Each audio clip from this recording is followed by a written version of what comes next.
Nada más importante que el diálogo para entender el lugar del otro. Conversar con desconocidos y con los que sentimos cercanos es quizás lo que nos hace más humanos todavía. Bienvenidos a Diálogos por la Vida. El tema de hoy es inteligencia artificial, una palabra que está en boca de todos, que escuchamos en las redes sociales, que escuchamos en televisión y que muchas veces no sabemos de qué se trata. Hoy nos acompaña Felipe Jaramillo, Santiago Espina y Ana María López, y vamos a estar conversando sobre los temas que nos preocupan, sobre los retos que tiene la inteligencia artificial y sobre lo que nos conserva aún como seres humanos.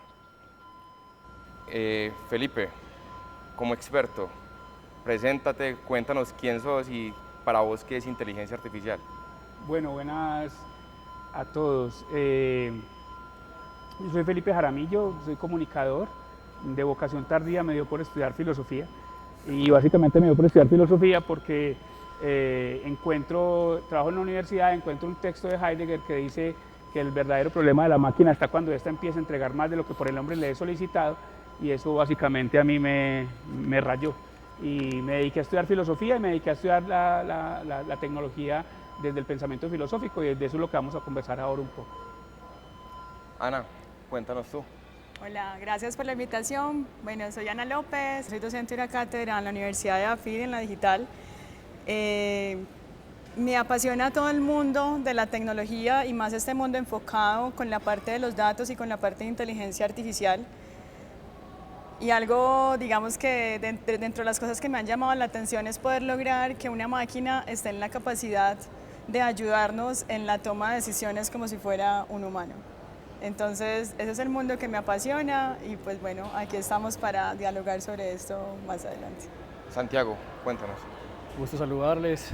Mi nombre es Santiago Pérez, emprendedor específicamente en tecnología. Mi rol acá en este mundo ha sido durante ya 33 años crear compañías de tecnología, intentando comprender dónde está la humanidad en cada momento y desplegando a partir de las diferentes soluciones de tecnología que hay ahí, compañías que le aporten a la sostenibilidad, que le aporten a la inteligencia con datos, que le aporten a las nuevas formas de hacer transacciones, y en diferentes industrias, unas más técnicas y otras más de arte y entretenimiento. De hecho es intentar generarle valor a la humanidad, ¿sí? Y eso pues ha significado para mí como un entendimiento profundo de la humanidad atrás de la tecnología. He podido recorrer el mundo desde diferentes perspectivas y en diferentes roles, aprendiendo a partir de la información de los fenómenos humanos y de los fenómenos del planeta. Y con ese contexto pues vengo a aportar acá hoy y con el contexto también de liderar hoy una compañía que tiene enfoque global en hacer inteligencia y estrategia con datos, que se llama Human Living Data, en la cual soy el líder de visión y el fundador de la compañía. Santiago, ¿qué ejemplos has visto en esa definición de inteligencia artificial de hacia dónde va el mundo? ¿Cómo la definirías hoy y cómo crees que se va a transformar? Mira, hoy estamos en temas temporales después de recorrer muchos caminos que, digamos, que van siendo cada vez más exponenciales. Estamos en un momento donde tenemos lo que se llama una inteligencia artificial débil. Es lo que la humanidad utiliza hoy en día y es básicamente un programa de software en el que tú le puedes poner unas entradas muy similar a lo que hace un humano y él te entrega unos resultados. Por ejemplo, si un humano tiene hambre, lo más probable es que termine comiendo, ¿cierto? Entonces ya está entrenado para que al tener esa señal de hambre, pues vaya a comer. Eso lo puedes hacer tú en un software y ese software puede ayudar a automatizar muchos procesos que hoy tienen unas características precisamente de entrada y salida, ¿sí? Están como contenidos en una cajita de si yo le entrego esto, me debería entregar algo así parecido a esto. Eso es lo que hemos trabajado hasta hoy en inteligencia artificial, ¿cierto? Una forma de automatizar labores. Y eso se hace a través de un computador donde residen unos códigos que corren automáticamente.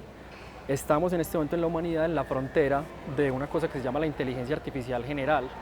Y eso es da un poquito de susto si uno lo mira desde unos contextos, un poquito de expectativas y lo mira desde otros, porque la inteligencia artificial general lo que hace es que ya no estás dentro de la cajita que si le entras esto sale esta otra cosa, sino que tú le entras algo y no sabes qué va a salir.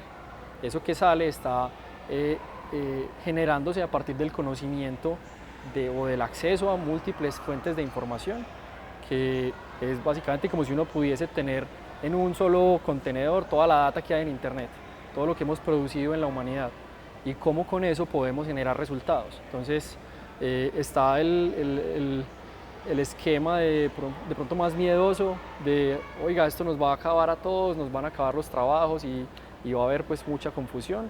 O está el otro esquema que si se despliega bien, que creo que es para donde vamos, y ahí que la gran responsabilidad humana está ahí, es cómo utilizamos una capacidad que es más grande que nosotros mismos para poder avanzar y poder subsanar muchas cosas que hoy no están digamos bien en coherencia en la humanidad, ¿cierto? Eso es como en donde estamos hoy, en esos dos grandes bloques.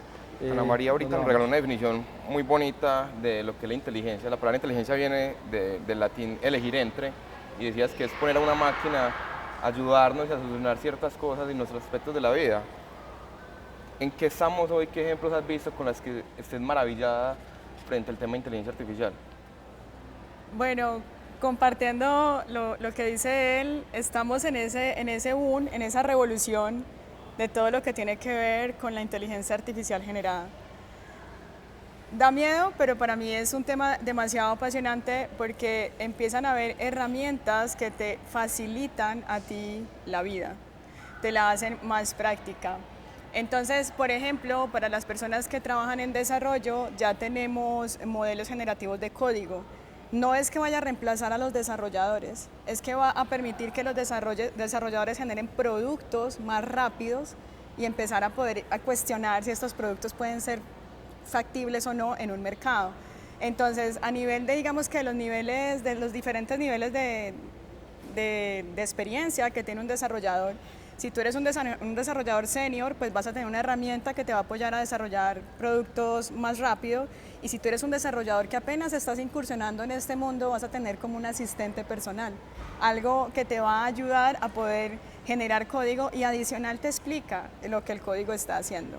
Entonces, cuando digo que ayuda a las personas, para mí esto va a ser una gran fuente de ayuda, ¿sí? Es una herramienta que te va a ayudar a hacer las tareas más fáciles, no reemplazando, digamos, el tema de la academia, porque no veo que lo reemplace. Veo que antes es algo que viene a apoyar el tema de la academia, que tú estés estudiando en tu casa, no entiendas algo, no tengas al profesor en ese momento, pero le puedas preguntar a una herramienta, oye, ¿cómo hago esto? Y la herramienta te ayude. Hay un término que está siempre asociado al tema de inteligencia artificial, el término de algoritmo. La primera vez que se usa y hemos podido rastrearlo es en los principios de Euclides y también en una casa de sabios de Bagdad en el siglo IX. Va evolucionando y uno empieza a estudiar y se da dando cuenta que no es un término tan reciente como lo vemos en las redes sociales, y llegamos a filósofos como Heidegger con la pregunta por la técnica y su impacto en la humanidad. Felipe, desde tu condición de filósofo, ¿cuál es tu reflexión acerca de los algoritmos y todos esos pros de la técnica? Bueno, primero filósofo Aristóteles, o sea, yo estudié filosofía.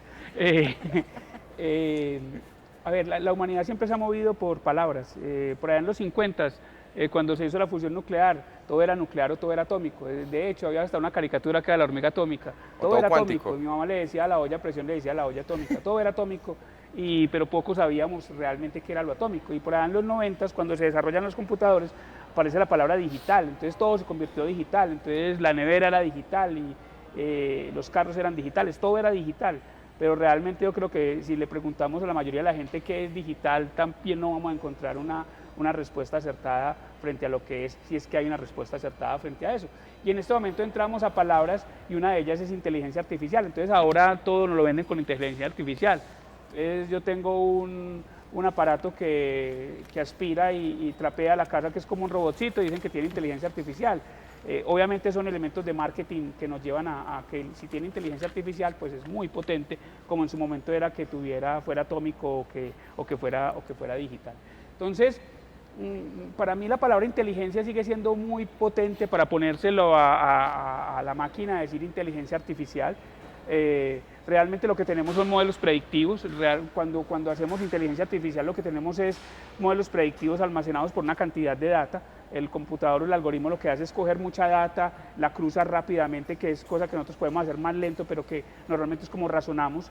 Nosotros nos hacen una pregunta, nosotros como que pensamos sobre 2 o 3 tópicos y damos una respuesta. La máquina no tiene 2 o 3 tópicos, sino que tiene muchos tópicos y nos da una respuesta. Pero para mí, aquí voy a ser un poco más romántico, realmente la inteligencia es una cosa propia de los seres humanos y la inteligencia solamente está en resolver 2 problemas que no le interesan a la máquina, que es la felicidad y la libertad.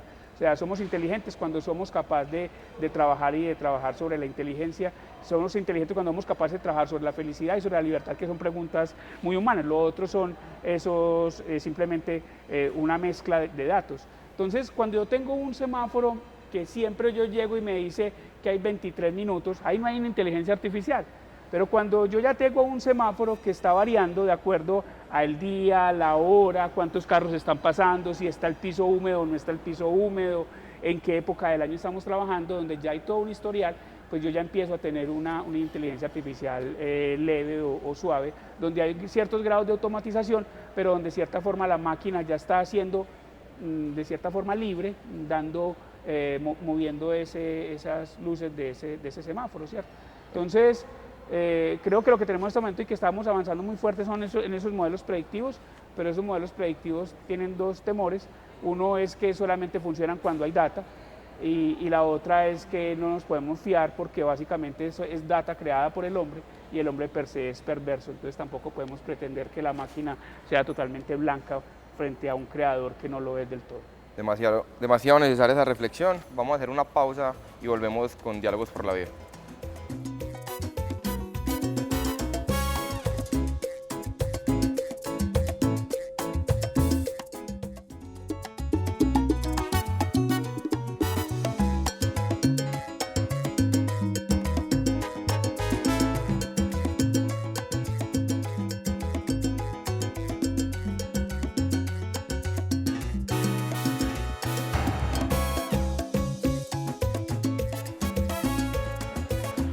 Volvemos a Diálogos por la Vida. En los últimos años hemos visto un boom de inteligencias artificiales que se van apropiando en cada uno de nuestros espacios.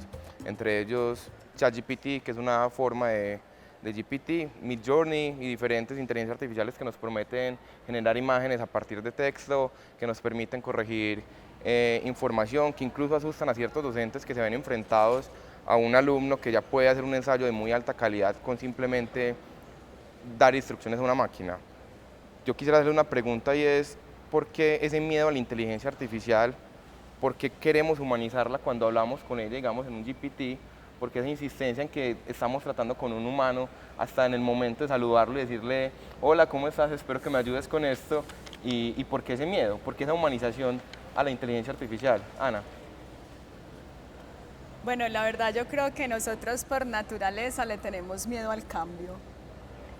Sucedió cuando llegó el internet, cuando ya los computadores se volvieron necesarios. Entonces digamos que cada vez que llegamos como a este tipo de tecnologías, siempre hay un miedo. Es un miedo al cambio y yo creería que no le debemos de tener miedo, deberemos de creerlo, o sea, existe, ya está aquí, montémonos en el bus, aprovechemos eso para mejorar la calidad de vida, para mejorar condiciones a nivel general. De pronto el miedo es al desconocimiento de cómo estos modelos fueron creados. Como decía el compañero, ellos no fueron creados solos, fueron creados precisamente por datos que nosotros les estamos dando y con estos datos ellos están en la capacidad de generar información. Entonces, cuando hablamos de GPT, que es un modelo generativo de lenguaje, ya tenemos ChatGPT, que es un modelo que fue ajustado, o sea, cogió GPT, lo ajustó para poder generar conversaciones. Entonces, genera como esta interacción entre máquina y ser humano. No es un humano, sino que fue entrenado con texto y con documentos que fueron generados por humanos. Entonces, por eso se siente se percibe que estás interactuando con una persona al otro lado. De hecho, hay muchos memes y caricaturas que personalizan que hay una persona al otro lado de la pantalla que te está respondiendo, pero es precisamente por eso, de pronto por la falta de conocimiento de cómo fue esto creado. Pero creo que deberíamos de más bien empezarlo a creer, que estamos en este momento de evolución y a ver lo positivo que esto tiene, que nos puede pues colaborar en muchos contextos. Santiago, que es un entusiasta de las empresas tecnológicas, a la hora de elaborar estos modelos de inteligencia artificial, a la hora de pensarse ciertos software, ¿qué preguntas éticas se debe hacer el empresario para solucionar un problema? O si se las hace normalmente, o simplemente va a dar una respuesta sobre una necesidad puntual del mercado. Súper, ahí como contexto, conectando con lo que estaba diciendo nuestra compañera, hay algo muy importante y eso no es la primera vez que nos pasa un cambio, ¿sí? Entonces hay que afrontarlo como lo que hemos hecho antes. Antes caminábamos y luego salieron los animales de carga y no pasó nada, ya simplemente cambió el transporte una vez y eso ha cambiado de forma subsecuente muchas veces. Entonces lo primero es tener una apertura al cambio, ¿cierto? Desde ahí se forman los marcos éticos, los marcos de gobernanza, que hoy todavía tenemos mucho por aprender en este tema. Y principalmente para ir a esa pregunta que haces, creo yo que hay 3 temas súper claves. Uno es, en este caso, no vulnerar la información personal, me parece súper importante y de hecho ya está en algunos de los marcos regulatorios del mundo. Esto porque hay todavía una frontera que se debe respetar y es la individualidad, y eso es súper vital. El segundo es la transparencia. Estos algoritmos deben ser auditables y transparentes y deben informar por qué y cómo están tomando las decisiones y eso es tal vez de lo más importante, ¿cierto? Porque pues, técnicamente uno muchas veces, y sobre todo ahorita que lo mezclamos con blockchain, ya se vuelve súper etéreo porque son cajas de código que no se sabe quién escribió y terminan siendo funcionales para la gente. Y no porque resuelvan algo quiere decir que por detrás esté de forma, digamos, que sea coherente con lo que es vital y valioso, generador de valor para la humanidad, ¿cierto? Hay que buscar que no destruya valor y eso se hace con la transparencia. Y un tercer tema súper clave, para mí el más importante, es la responsabilidad de quien despliega esos códigos desde el marco de gobernanza, ¿cierto? Si yo soy un gobierno y creo una ley que dice despliegue lo que quiera, avance como quiera, pero usted es responsable de su algoritmo, ¿sí? Entonces eso es otro mundo, porque no solo se trata de crear cada vez algoritmos más sofisticados, se trata de ser responsable por lo que le estamos entregando al mundo.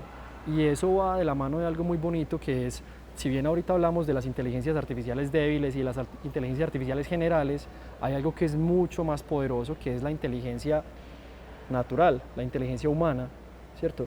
Nosotros somos máquinas perfectas, con sensores que no se los soñaría tener todavía por muchos años una inteligencia artificial, con sentimientos, con un sistema biológico súper sofisticado, con un cerebro muy capaz, que se sueñan equipos de 2.000, 3.000, 5.000 personas trabajando en computación cuántica, hacer una mímica del cerebro humano.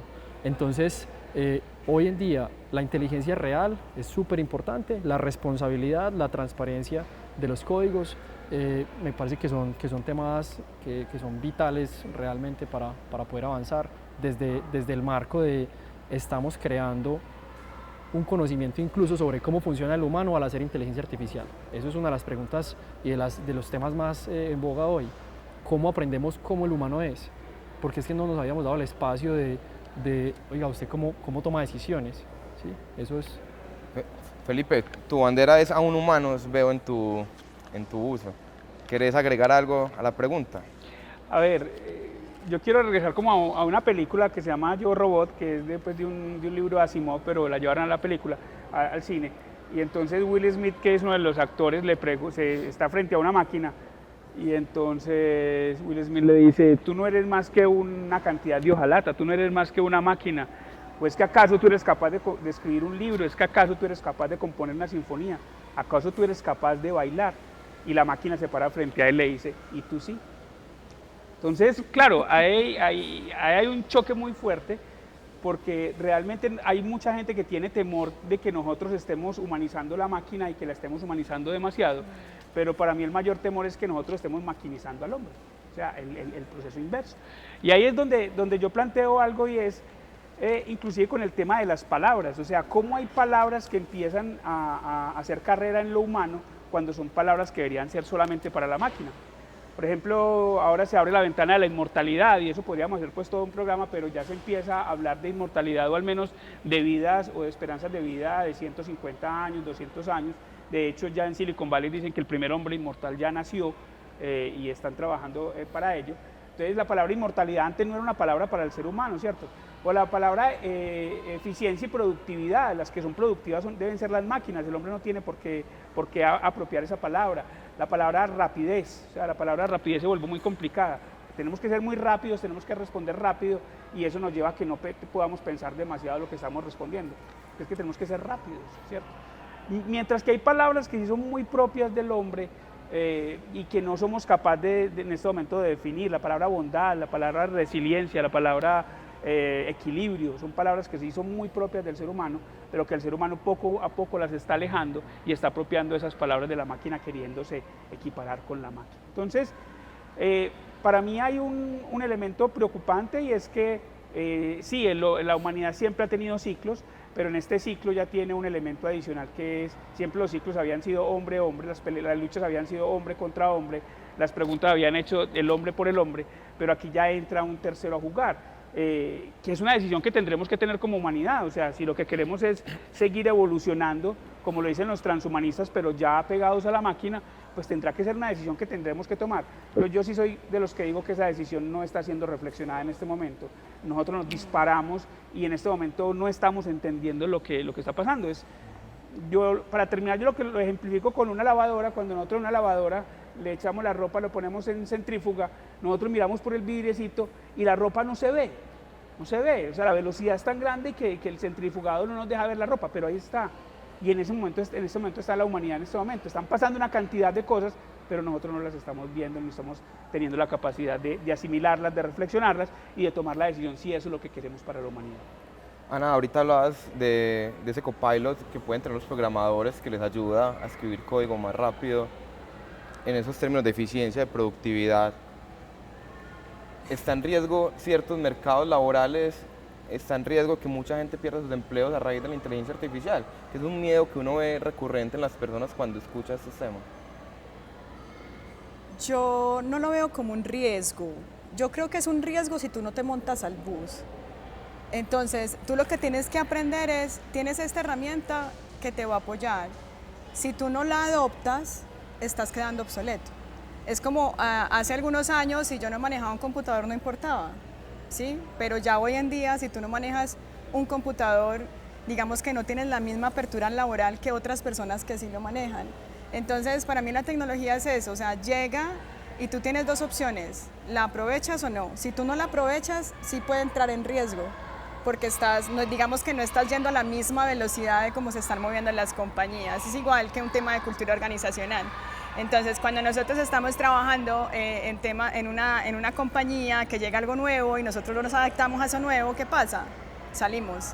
En este caso yo lo veo así. Entonces, no lo veo como un riesgo, yo lo veo es más como existe, empecémosla a utilizar y de qué manera esta herramienta nos puede ayudar a nosotros. Este tipo de herramientas te dan código, te generan bloques de código y pensemos en el ciclo de vida del desarrollo de software. Cuando tú usas un sistema de información no es estático, siempre vamos a tener actualizaciones. Entonces, ¿quién va a hacer la actualización en su momento? ¿Copilot o el desarrollador?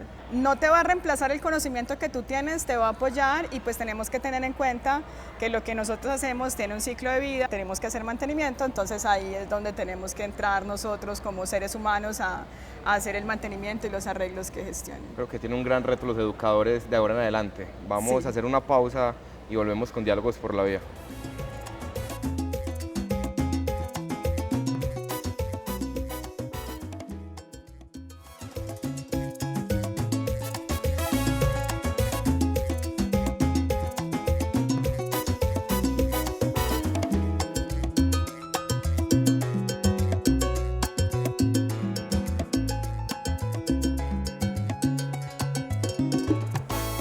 Seguimos en Diálogos por la Vida conversando sobre inteligencia artificial. Hemos hecho un recorrido por lo ético, por el tema de industrialización, incluso unos componentes pedagógicos, pero yo creo que lo que más le inquieta a las personas es eso de perder nuestros trabajos, de cómo va a cambiarse el paradigma económico, porque hay cosas que no podemos controlar por más que quisieran los gobiernos, las empresas del país. Felipe, ¿qué abordaje le das vos al tema de mercado laboral frente a la inteligencia artificial? Mira, nosotros hace algún tiempo nos llamaron de una empresa muy poderosa acá en Medellín, y una multinacional, y nos decía que la gente estaba teniendo miedo de cómo no dejar de ser atractivo para el mercado laboral, ¿cierto? Entonces, claro, cuando a uno le dicen eso, cómo no dejar de ser atractivo para el mercado laboral, la gente siempre piensa en, venga, todos tenemos que aprender a programar. Pues el abogado tiene que aprender a programar, el médico tiene que aprender a programar, todo el mundo tiene que aprender a programar, y esa es la ventana de ahora, o sea, Python para todo el mundo, y en todas las escuelas ya inclusive están empezando a meterlo, a cualquier carrera te meten un tema ya de programación, y eso está bien.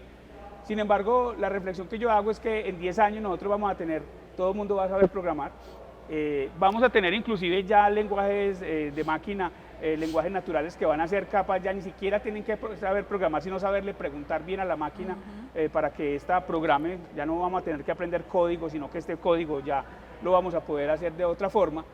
Pero realmente la pregunta que yo le hago a la gente es, ¿será que dentro de 10 años vamos a poder hacer esto que estamos haciendo nosotros? Hay algunas cosas que llaman habilidades blandas, para mí yo las llamo son habilidades humanas.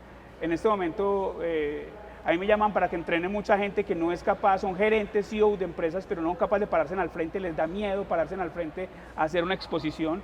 En este momento la capacidad de negociación cada vez es más básica, no somos capaces de negociar, ni siquiera con la misma pareja somos capaces de negociar ya.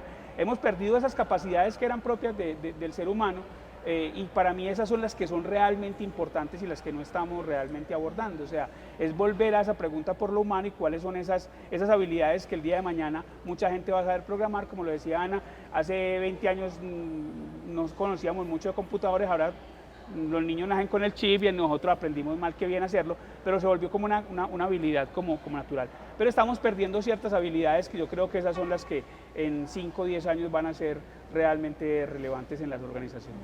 A mí me interesa escuchar a Santiago en su condición de visionario, de estar siempre preguntándose las tendencias de mercados, hacia dónde nos deben llevar o hacia dónde nos van a llevar. Cuando pensás en una industria tecnológica, ¿cómo contemplar las capacidades que deben tener los seres humanos para adaptarse a esas nuevas empresas que estás montando? Súper, gracias. Voy a comenzar con un contexto incluso antes de la industria tecnológica, que es la industria general, el empleo general en el mundo.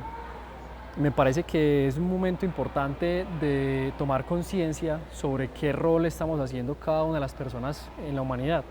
Simplemente, ¿qué estamos haciendo? Y hacernos la pregunta de si eso es fácilmente reemplazable por una máquina o no. Por ejemplo, una persona cuya labor sea, digamos, tomar un total que ve en una pantalla, tomar unos billetes, hacer el cambio o ver el cambio ahí, simplemente abrir una caja y retornar, es una labor que es automatizable. De hecho, la vemos en el día a día automatizada en varios lugares. Entonces es una reflexión que invito a las personas que están viendo el programa, y es su labor cómo es, ¿cierto? Porque ese es un primer indicio de, venga, yo estoy acá en un caso, en la humanidad, en un momento de vida en el que tal vez debo aprender otras cosas, no solo programar, ¿cierto? Tal vez debo aprender roles de cómo auditar o cómo administrar un software, ¿cierto? Que eso tiene otras implicaciones. Puede que no necesites, pero al menos es una pregunta válida. Desde el rol de desarrollo de tecnología, y agradezco mucho esa pregunta porque en nuestro caso principalmente en tecnología lo que prima es lo humano, porque es la capacidad humana la que te permite generar buena tecnología. Entonces nuestros equipos inclusive pasan por unas pruebas y cada vez más las aplicamos como con más detalle, donde medimos la capacidad o la intuición que tiene la persona, ¿cierto? Y la intuición es algo súper difícil de clonar en un código, pero si tú tienes una persona que está dentro de una compañía con muy buena intuición, más unas habilidades técnicas buenas, entonces ante un reto que esté resolviendo de la humanidad, pues va a poder, sí, tal vez con código, hacer un buen resultado, pero realmente lo importante es cómo está la sensibilidad de esa persona para analizar lo que está resolviendo. Y eso creo que es una brecha súper grande que tenemos que cerrar, y es cómo vemos a la humanidad de verdad manejando esta nueva forma de vivir, ¿cierto? Cómo vamos a entregarle el control a alguien de X, y cómo vamos a trascender problemas éticos, por ejemplo, como por ejemplo entregarle el control a una inteligencia general de un silo con misiles. Claramente eso, en el momento en que se haga, corremos riesgo. Nadie está diciendo que no hay riesgo, pero eso no dista de lo que tenemos hoy, no dista de que haya un humano con unas indicaciones o con unas estructuras mentales que tome la misma decisión de disparar un misil y activar una guerra. Entonces no estamos muy lejos de la misma humanidad que hay hoy, solo es un tema de perspectiva. Y en términos de trabajo, sí es muy importante ver dónde estamos parados en el mundo. Esto ya está acá, yo no creo de verdad, sinceramente, que tenga una reversa o que se vaya a apagar la tecnología y vayamos a continuar solos, pero sí es una oportunidad muy grande para que la humanidad se centre en sus capacidades reales, en donde genera valor y cualquier rol se puede replantear hacia una posición que incluso le genera valor más al humano. ¿Cómo? Trabajando desde una perspectiva de, venga, usted es más que una labor repetitiva, usted tiene un gran potencial, usted tiene unas grandes capacidades que puede aportarle mucho más a la humanidad si usted mismo toma conciencia de eso y lo instala. Desde cualquier operación, por más sencilla que sea, solo el pensamiento de la persona que está ahí puede traerle mucho más valor a la humanidad que los códigos mismos o que la tecnología. Yo siento que esto es una oportunidad para retomar la humanidad, ¿cierto? Y creo que es una perspectiva bella de afrontar y de cuidarla, de custodiarla para que suceda así.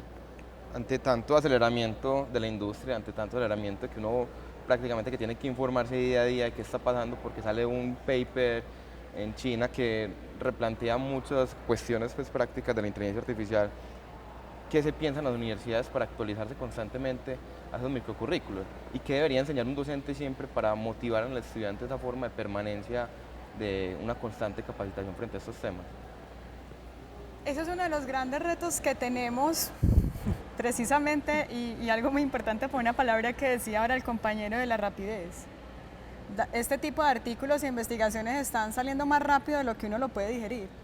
Entonces, realmente es un reto para nosotros mantener actualizados, lograr como digamos captar como toda esta información, poderla digerir y poderla compartir con los estudiantes. Creo que todavía no tenemos la receta porque estamos pues como en demasiada rapidez, pero sin embargo este tipo de herramientas como ChatGPT nos puede ayudar precisamente a tener de pronto resúmenes o cosas más rápidas. ¿Por qué? Porque la herramienta puede tomar textos, comprenderlos y darnos un resumen de estos textos y nosotros poder, digamos que digerir de a poquitos esta información. Entonces creo que ahí podemos apoyarnos con la herramienta y algo que mencionaban ahora, algo interesante que tiene es cuando él te da una respuesta, él te da las citaciones de dónde sacó esta respuesta.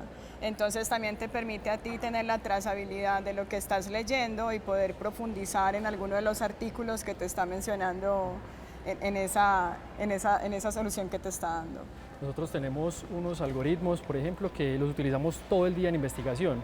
Clientes que son empresas y que necesitan tener equipos de investigación, pero es muy lento leerse muchos papers, entonces nosotros con unos algoritmos que tienen procesamiento de lenguaje natural, o sea, una inteligencia artificial, nos leemos, por ejemplo, en mediodía 2000 artículos científicos y entregamos en un mapa semántico analizado los lugares donde específicamente deberíamos enfocar el talento real de las personas que están ahí, que tienen un desarrollo intelectual muy poderoso y que están ahí como investigadores, como mire, acá está lo más importante, estos son los autores más relevantes, aquí están los temas, mire este tema que usted no había visto. Entonces ayuda un montón, justo a lo que decía ahorita con el ejemplo de la caja. Si estamos pagando un rol de una persona que tiene unas capacidades para que intente leer y leer y leer, en vez de realmente enfocarlo, pues son dos enfoques válidos, solo que uno es más costoso y más lento que otro. Entonces uno puede dedicar el tiempo y darle el espacio a la investigación profunda y real en el sector donde corresponde, ¿cierto? Felipe, ¿cómo hacemos para que estos procesos de enseñanza no nos sigan demostrando que somos muy mecánicos a la hora de evaluar? Cuando vos te paras frente a tus alumnos y les decís, hágame un ensayo, GPT nos demuestra que ya sabe cómo escribimos, cómo iniciamos una conversación, cómo vamos resolviendo un problema y cómo concluimos. ¿Cómo hacer para cambiar eso también de automatizar a los estudiantes, para hacerlos pensar como más humanamente? A ver, yo creo que es el gran reto que tienen ahorita los colegios y las universidades. Están muy atemorizados. En estos días en un colegio era más importante eso que el tema de la sexualidad o las drogas, era más importante el chat GPT, era la preocupación mayor que tenían los padres de familia. Yo creo que esto es una gran oportunidad para volver inclusive a la escuela socrática, donde uno valía por lo que era capaz de expresar en el discurso y no necesariamente por esas cosas que sabía de memoria o que era capaz de tener, pero era la capacidad que vos tenías de argumentar algo, con esa información que tenías, pues dar unas apreciaciones que eran importantes. Y yo creo que eso poco a poco lo hemos ido perdiendo. Yo siempre tengo como el mismo ejemplo, o sea, cuando tenemos el álgebra de Baldor, uno tenía las preguntas al principio y tenía las respuestas al final, pero a uno básicamente lo que le calificaban era el procedimiento, y el procedimiento era esa capacidad que yo tenía de me voy por este camino, después me voy por este, no fue por este, me voy por este, no fue, y a lo último encuentro la respuesta, ¿cierto? Yo tenía una factorización, abría dos paréntesis, 2x aquí, x aquí, y este me tenía que dar un resultado. El problema es que ahora con esto el ser humano está perdiendo la capacidad de avisorar ese camino.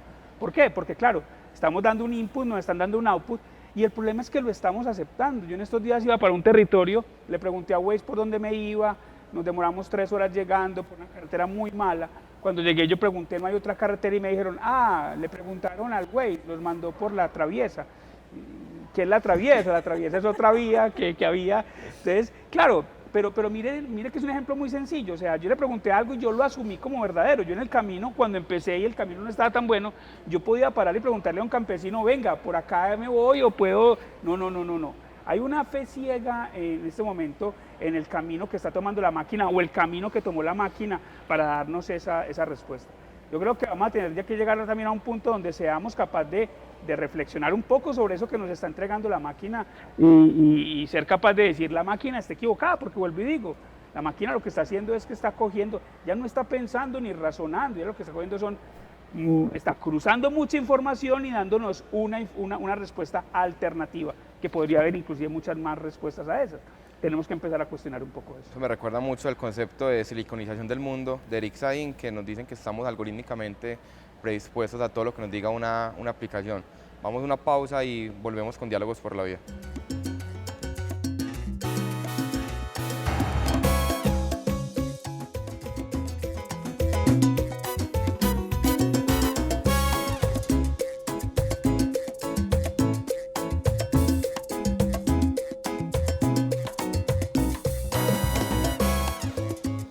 Regresamos a Diálogos por la Vida en este capítulo de inteligencia artificial, y aunque uno quisiera extenderse en muchos temas y sacar lo mejor de las reflexiones que uno ha ido concluyendo en estos caminos pues en los que cada uno está, quisiera que nos hablaran de cuáles son las conclusiones más importantes para el televidente acerca del tema de inteligencia artificial. ¿Qué les preocupa? ¿Cómo nos deberíamos preparar mejor? Incluso algo que señala Felipe que me parece muy importante, y es cómo, digamos, evadir ese tema de estar siempre sometidos a una inteligencia artificial o una aplicación, estar siempre haciéndole caso al Waze, a Google, a todas estas recomendaciones algorítmicas que nos van llegando por diferentes dispositivos, y al menos conservar cierta autenticidad y cierta humanidad. Quisiera, no sé quién se anima a las primeras conclusiones. Ana. Bueno, yo creo que es momento de ser más críticos en las respuestas que nos dan, digamos que nos dan este tipo de herramientas, y no esta sea la última palabra. Eso por un lado. Por otro lado, no tener temor, sino empezar como a documentarse más acerca de este tipo de tecnologías. Y uno de los retos que tenemos hoy en día es el tema de la ética en la inteligencia artificial.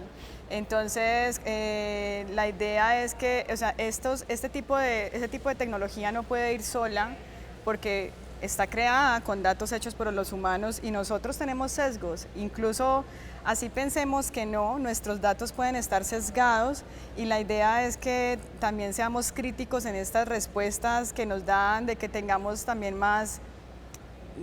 es más responsabilidad en el momento de generar este tipo de herramientas, tratando de mitigar que ocurran conversaciones inadecuadas, digamos que en contextos inadecuados. Entonces creo que es, digamos que de los retos, lo que debemos empezar a trabajar, la ética en la inteligencia artificial, ser más críticos en las respuestas que nos dan estas herramientas, no tener miedo, sino es más bien vamos ahora a tener una herramienta que nos va a facilitar la vida, pero es una herramienta que nos facilita la vida, no nos da la solución completa, entonces tenemos que coger esta solución y modificarla a lo que nosotros realmente queremos hacer.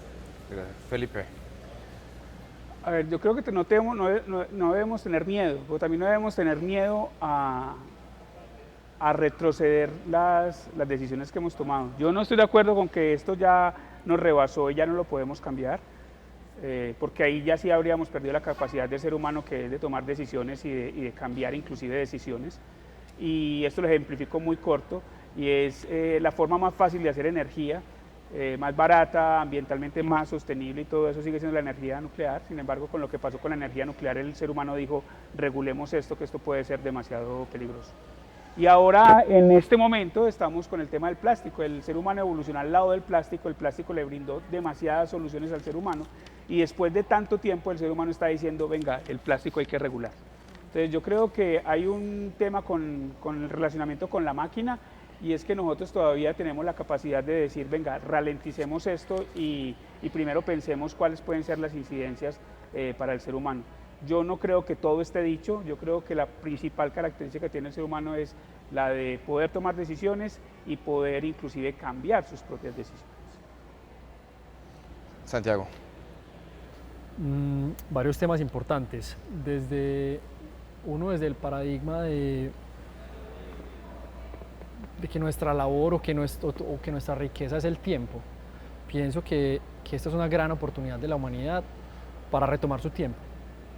Pienso que hay muchas labores que hoy en el día a día hacemos, que si retomamos nuestro tiempo en ellas y tenemos ayudas para desarrollarlas o para desplegarlas, pues entonces se va a desarrollar mucho más el humano per se. O sea, tener la conciencia de que es una ayuda de tiempo, es lo primero.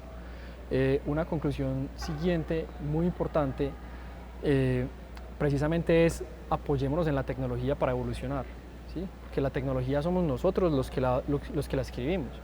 Entonces, es mucho más fácil cambiar un código que cambiar un gobierno.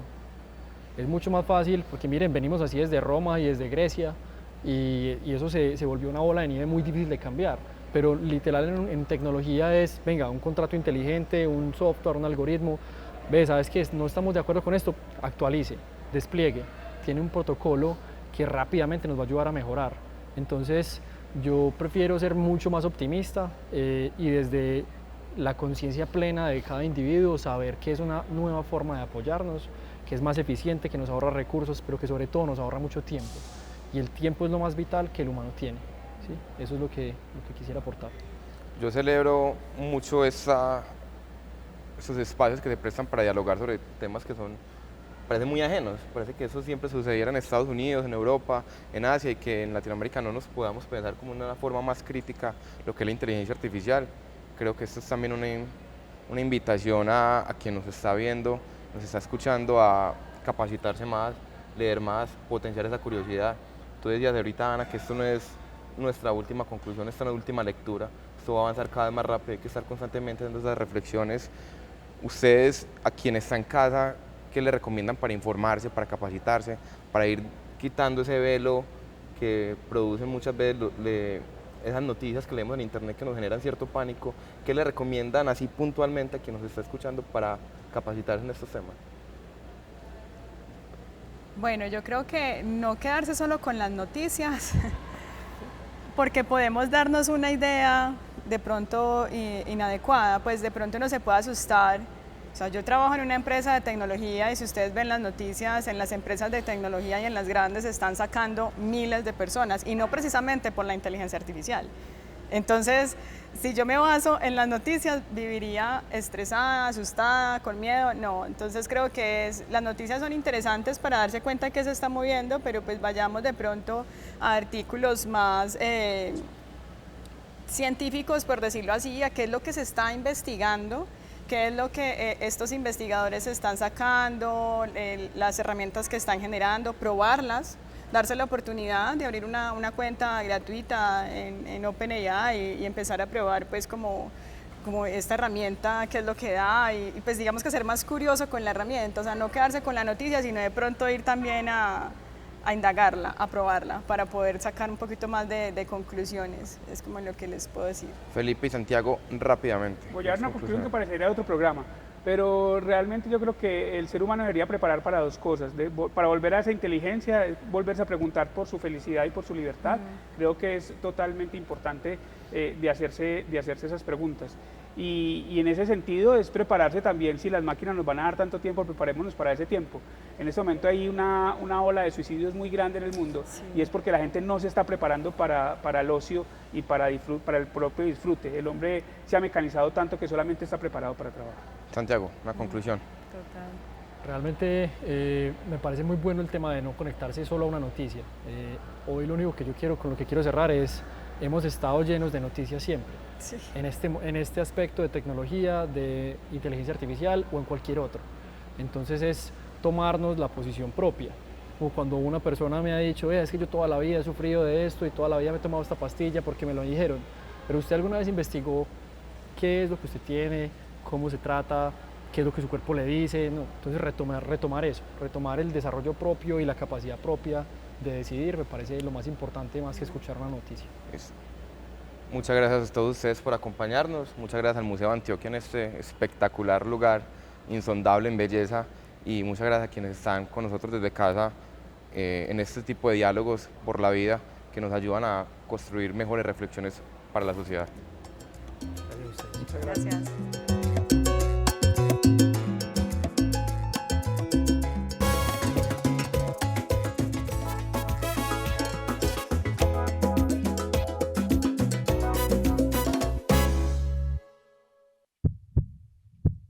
Unidos. Gobernación de Antioquia.